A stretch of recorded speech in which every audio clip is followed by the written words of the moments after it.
Well, thank you, John, for being here. John Hanke is the CEO and founder of Niantic Labs, the company that brought you Pokemon Go, among other fascinating games. Wow. Okay, so how many people in this room have played Pokemon Go? All right, okay.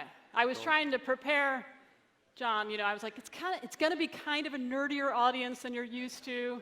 But nerds love Pokemon Go, so it's all good, But he's usually in the West Coast, and he's here for just a few days, so we're really grateful that you stopped by. I wanted to ask you first to tell us a little bit about the history of Pokemon Go, because it started out, actually, with history in mind, long ago, through a different game, right? It did. Yeah, so Pokemon Go hit over the summer, and, it turned into this kind of big thing on social media, and 500 million downloads. But it was something that we'd been working on, that technology and a lot of the ideas that went into it for, gosh, I guess it was 4 or 5 years, beginning with this app called Field Trip. So kind of the original thing that we worked on was really kind of an educational themed app. It was about exposing people to local history as well as other kinds of cultural information. And you can actually still download it. It's in the App Store for Android and for Apple. We haven't worked on it in a while, but it's still there. And it basically was built around historical markers. So we were talking backstage, like the things you drive by on the highway, but you never stop to read, what's there. So the idea was that as you're walking through the streets of Washington, D.C., or wherever you live, like little bits of history and culture would just pop up on your phone. You wouldn't have to stop and search for anything. It would just appear magically. And yeah, we did that first, and then other things came after that. Mm-hmm. But Pokemon Go was obviously, nobody predicted the rate at which, you said 500 million downloads. How many countries are you in now? A few dozen, I've lost count, but it's a few dozen countries. Other than having more servers, what would you have done differently had you known? And they had a lot of servers, to be fair, but it was intense, right? There was an intense couple of weeks, I'm sure, technically, as well as in many other ways. What else might you have done differently had you known that this would blow up in the way that it did in advance? Yeah, so we're just kind of lifting our heads up from 2 months of firefighting and adding more servers and dealing with a lot of kind of unexpected issues just due to the very unexpectedly large number of people who joined the game over the summer. One of the things that kind of surprised us and maybe a lot of other people were these large gatherings of people in public parks across the country and really around the world. In every country where we launched, throngs of people are coming out into public spaces to catch Pokemon, which was the design of the game. I mean, the whole idea was to get people off the couch, outside, to be an activity that you could enjoy with your kids, in the outdoors. But in some cases, the crowds were, they were larger than we expected, and we got some feedback about that from various quarters. So what we've begun to do in the weeks since then is to engage with the local parks authorities, the mayors in some cases of the cities, because it really is, it's an app that's designed to make cities better by getting people outside and into the community to meet one another, have fun together, enjoy beautiful public spaces together. And we've got a lot in common with cities, but there are a lot of cities out there. It's hard for one small company in California. We had 50 people when we launched to engage in a dialogue with all of these distributed governments around the world. But we're putting some people in place, and we're actually going to approach that systematically to reach out and work together with cities, because we think we have a common objective there. So we're working on that. So you sort of come full circle in a way, because didn't you start out your professional life working for the U.S. government, and now you're back doing diplomacy under very different circumstances? I mean, didn't you do a couple years of work for was it for the State Department? Yeah, it was a kind of, and we are doing a lot of diplomacy now. I guess that's a good way to describe it with, I mean, it's not only in the U.S. where these, there are issues, I guess, that sounds kind of negative. I mean, it's kind of a new frontier. You've got augmented reality. You have this digital overlay onto the physical world. So you're putting digital things into real space. What's the significance of that? It changes human behavior. People actually change where they go. They change the direction that they go to work in the morning. It causes crowds to gather in certain places. So governments have taken note of that. I mean, there have been press stories about reactions in places like Russia, places like Iran, and other places where the government's really interested in what kind of effect that phenomenon is going to have. So there are a lot of legitimate questions that are being raised, and I guess it's a question of us as a society and governments and people around the world kind of developing the mores sort of the social standards around how these kinds of technologies are going to work. Yeah, I think there was a post on a pro-Kremlin website that accused the company of trying to control the world, citing John's former State Department connections. So it all made sense in this way. Would that the State Department were this innovative and agile. No, kidding, just kidding. So there's a tension here, right? Because when I first heard about it, I have a 9-year-old son. You have a 10-year-old, I believe, among other children. And when I first heard about it, I'm like, okay, I will relent. I will download this app because you get to go outside and be social, right? And that's true. But it could just be my kid. But when we get outside, nothing is happening except this. Like it is an intense. He is like very much glued to the screen. It's obsessive, it's compulsive. I mean, he's like that anyway, but like seriously with the phone on the streets of DC, I have to be with him, it's a kind of it's half joy, half terror. How do you manage this with your own child? Because we know, there have been mishaps, right, all around the world related to this game and related to other distractions on our phones. So how do you manage this with your own kid? Yeah, well, it's definitely new territory for all of us to explore. The motivation for the game was for my own kids. I have 3 kids. My oldest just left for college, and about 6 years ago when we started this group and began to think about these things, I was really struggling, as many of you or her parents probably are as well, with screen time. How do you pull your kid away from these super compelling gaming experiences on the tablet, on the phone, on the PC? And as somebody who grew up with games, I was sort of part of that Atari generation that led me to technology, it led me to programming. I actually like games. I think games, like take a Minecraft, for example, have a tremendous ability in terms of education and pulling people into the world of technology. So I didn't want to say no to technology to my kids. Right. The thinking was, well, can you leverage that characteristic, that addictiveness and fun of games in an app that would lead one outside, and it could take place in the park and throughout the city. Now that the computer is essentially with us in our pocket, it has all this power, and you have GPS and network connectivity. Technically, yeah, you could do it. No one had, really, so we set out to build that application. It is something where I think the technology is still kind of catching up with our vision for it. I would love technology to exist that would allow us to have experiences like Pokemon Go or Field Trip that are entirely heads up, so that part of what we're about is social interaction between the people that are playing, whether it's a parent and a child or whether you're just out with your friends. Sometimes, yeah, the phone does get in the way of that. There are new technologies coming out on our way, I think ultimately to augmented reality, I think is out there. We can talk more about that, but in the interim you have things like the Apple Watch, for example. So we were on stage with Apple a couple of weeks ago talking about Pokemon Go. We'll come to the Apple Watch. So as you have these technologies that are wearable, they're a little bit more accessible. They're designed to be used while you're walking or running or maybe with your son in the park. They would allow you to keep your head up and enjoy the world around you. That's what we want to encourage in the first place. So I'm totally aligned with you on that. Okay, so the long-term goal, like right now I'm wearing contact lenses. Some of you probably are too. The long-term goal, right, is that you could have Pokemon Go overlaid on your lenses, right? Are you starting a company? No, but this is, right? Can you figure? It's a good idea. It would be fantastic and not distracting at all, but awesome. So, but the sort of short baby steps on the way to that are things like Pokemon Go Plus, right? Which, can you show us that quickly? Yeah, I can do that. So this is a way to hopefully make it a little less There you go. You want to try? Myopic, right? So this is a little, you carry this around, right, and it lights up and vibrates, right? It does. When Flashes there's a different Pokemon colors. nearby. So, and you can actually capture the Pokemon, or you can harvest items from the Pokestops just by clicking the button.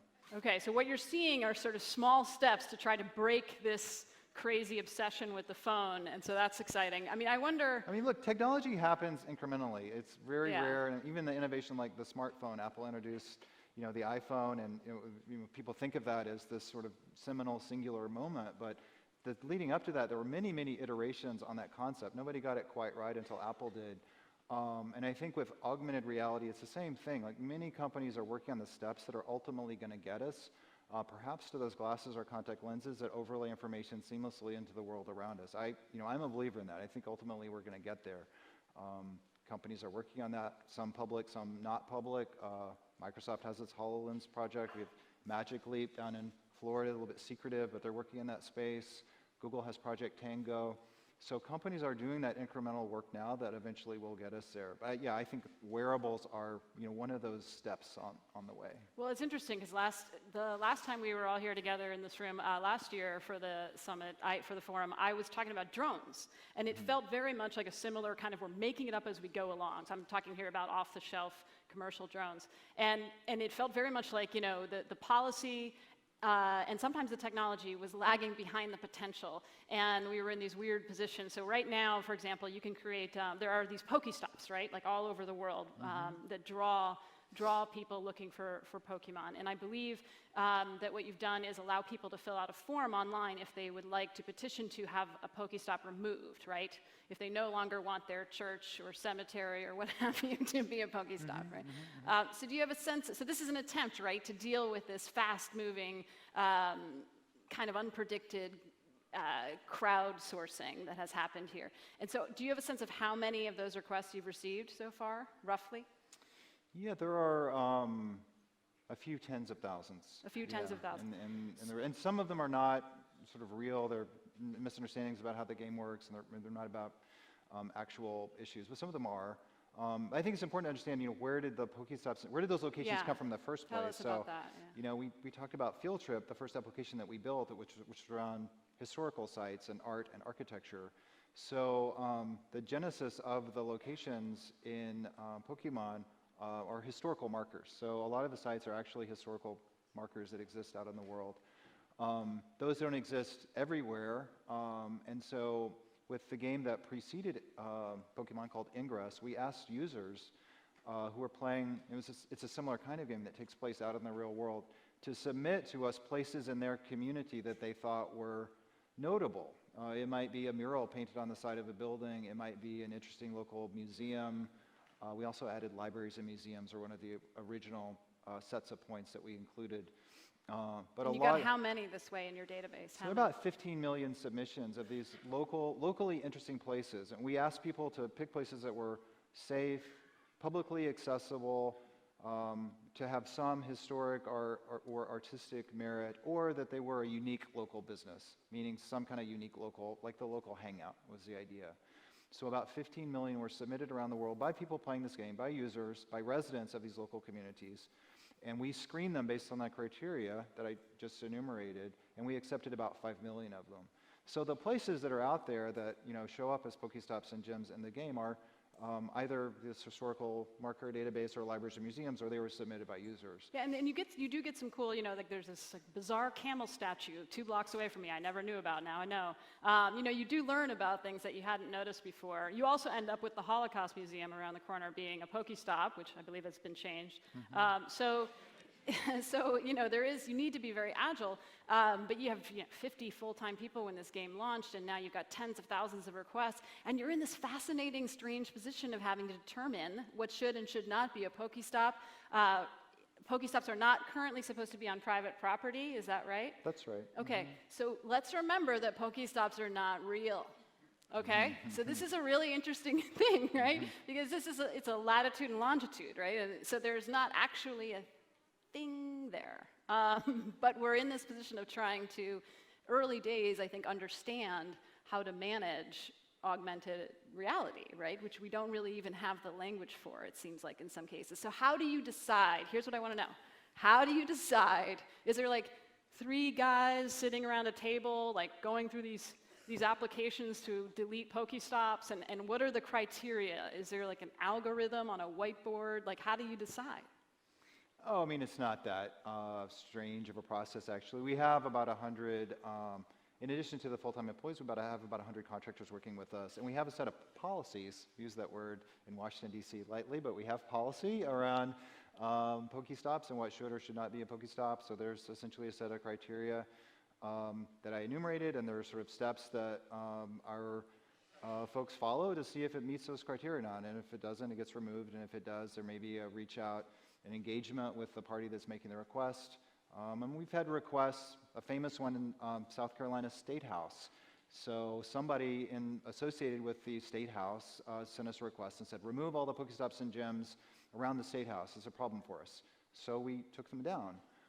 Shortly afterwards, we heard from the governor of South Carolina, who said, "Where are all of our Pokestops and gyms? We want them back. I play with my kids."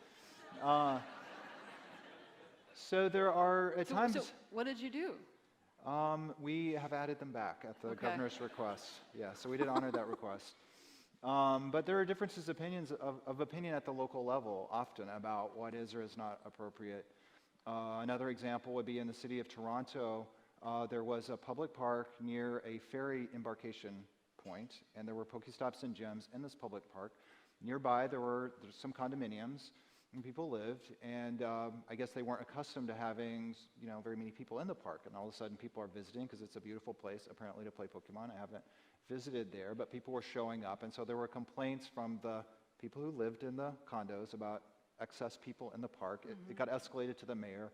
A request came in to remove all of these locations, and we ultimately had a conversation with the mayor about that, and we reached a compromise. And the compromise was to remove some of the Pokestops so there wouldn't be as many there. It wouldn't be as much of an incentive, perhaps, for people to gather there. But we didn't take them all down, and I think that's the right outcome. And it is a public space, and people deserve the right to access and use it, and certainly a lot of people in Toronto are getting a lot of enjoyment and pleasure out of being outside playing Pokemon Go. So it sounds like for now, your advice would be to deal with it on a case-by-case basis. And I mean, is there a role you think for it? Well, yeah. Unfortunately, government could regulate it, on a blanket basis. Do you think there is a role for government in the future, to set up boundaries for augmented reality games? Well, I think that it's something that is really a local question about how public parks get utilized. What are their hours of operation? What kinds of activities does the local community want on the local public space? Because this is a community asset. And so that's why, as I mentioned earlier, when we were talking backstage, we're in the process of adding some staff on our team so that we can engage with local city governments and parks authorities on these issues. We find that we have a lot in common with mayors and parks officials, because a lot of those folks are very interested in getting people into the parks and into the public spaces. It's community building, it's people building connections with the city. I think it makes cities stronger for people to be out of the living room and out in public space interacting, and that's a vision that's shared with others. So those are relationships which we are starting to create, but there are a lot of them, and it's going to take some time. I mean, it's a fascinating sort of moment in the early phase of this, right? I know augmented reality has been around for a while and has been promised to deliver in this way for a while, but this is the first time I think we've really seen it at this scale. I mean, John is here in town meeting with folks on the Hill who have some fairly vague concerns about Pokemon Go, from what I can tell, and I believe I read that the game has been banned in Iran. Is that your understanding? I personally have not received any direct notification from the government of Iran about that, and I've only read press accounts. I've seen photos of happy people catching Pokemon in Iran, so I don't know what that means about its legal status there, though. Well, look, I want to thank you very much, John, for being here, and thank all of you. I look forward to having this conversation again in 5 years, and we'll see where we're at. Awesome. Thank you. Thank you.